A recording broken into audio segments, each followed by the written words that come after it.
Après 6 mois de détention à Bamako, les 46 soldats ivoiriens seront de retour cet après-midi à Abidjan. Ils seront accueillis par un collectif de soutien composé de familles, d'amis et de citoyens qui ont manifesté tout au long de cette affaire pour leur libération.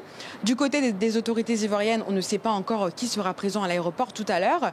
Mais si on se base sur le dispositif qui a été mis en place pour la libération des 3 femmes soldates du groupe en septembre, on peut s'attendre à la présence de l'état-major des armées ainsi que de nombreux ministres. Une libération, oui, mais après de nombreux mois et d'intenses mois de négociations avec plusieurs acteurs. Le premier, c'est le président togolais Faure Gnassingbé, qui est le principal médiateur dans cette affaire depuis le mois de juillet. On peut aussi parler des délégations de la CEDEAO qui se sont rendues au moins 2 fois à Bamako et qui n'ont cessé de demander la libération des soldats.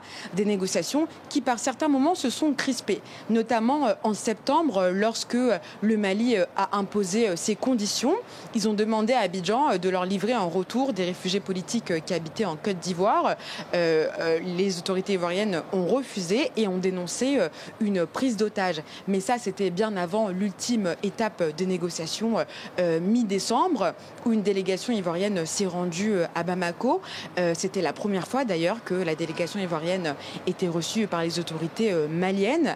Un mémorandum a été signé, mais ce mémorandum est resté très confidentiel. Mais tout porte à croire que c'est lors de cette rencontre que tout s'est joué.